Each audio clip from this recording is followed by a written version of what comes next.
Muriel Romanes was instrumental in the genesis of the next play. Memory and recollection are used to great effect here, not unlike Men Should Weep or The Steamy, but this one goes back much further.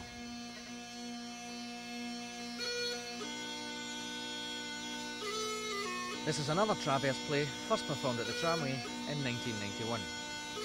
I first met Sue when I was acting in Take the High Road. She wrote quite a lot of the scripts for Take the High Road.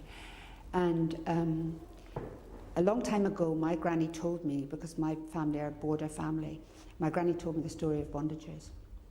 And then, not long after my grandmother died, there was a wonderful article in the Scotsman about bondages, and there was a wonderful picture of a bondager in this amazing costume they had. And I kept that newspaper cutting for about, must have been 10 years. And I showed it to Sue one day during a break-in rehearsals. And I said to her, I thought it would make an amazing play because it had a huge landscape visually. It also, for me, was about a wonderful band of free-spirited women. Set on a borders farm in 1860, it's a lyrical representation of rural life from the perspective of the women workers, the Bondagers, women who were hired by the farmhands, or hinds as they were called. I think the play is about the land and what we do to the land and how we should look after it. But I didn't set out to write a play about what the land means. It just happened that way.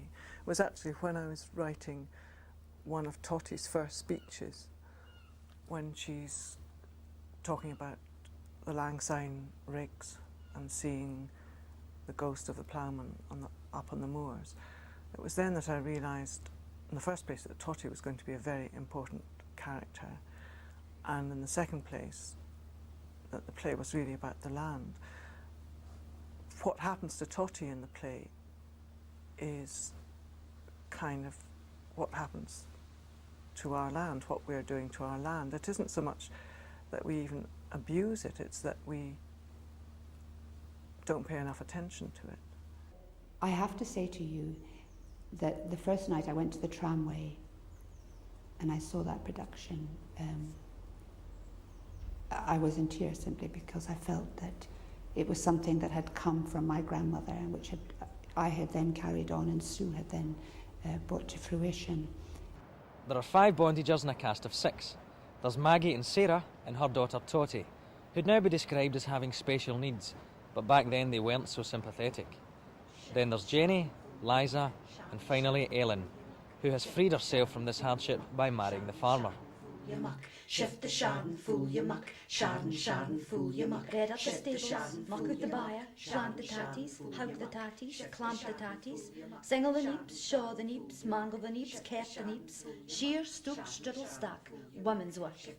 Muck, a heap of it, higher than your head. Wider than a hoose. Every bit of it to be turned over. Aired. Rotted. Women's work. I think that the devices she uses within the plays of the chorus to colour the play and the times is wonderful. How could people living in cottages like that, with no running water, far less hot water, keep themselves clean? And they did keep themselves clean. We know from records that they took a great pride in their appearance, that these women had, on average, 2 pairs of stockings per winter. And in a cottage, how would you dry your spare pair of stockings? I mean, just how would you come home and get clean after moving a pile of midden? What was the job you hated the most? Howking tatties. I'm lying in the back. At the end of the day, I used to scraffle on all fours. I couldn't get to my feet till I was halfway down the lawn. Can you see it? Aye. Straddle? Aye. How do you get? Oh, it's the corn I love the best. The whisper of it when it's ripe for the sickle. I love the speed of it, the fury. Faster, faster, keep up with the bandster. Faster, faster, and better your neighbour. I was like Don Amazon out the Bible. No one could stop me.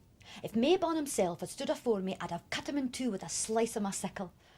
I gloried in the shearing. I'll miss the Hurst. I remember my mother and her neighbour each had a rig of corn on the village allotment. Oh, my mother was gey thrang all her life. Too much to do and no time to do it. Well, one night, when the corn was ripe, she couldn't sleep. And the moon was full, so she decided to go out and shear her corn. And every now and again, she would take a wee bit of corn from her neighbour's rig. Oh, just as much as would make bands to bind her sheaves, you ken. Syne she went home and slept the last hour or two till day, glad the work was done.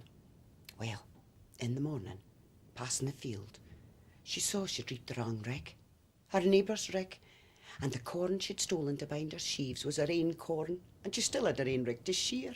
Oh, but she grat. It was a punishment, she said. They had stamina in those days. It must have been something they had in the porridge, I think.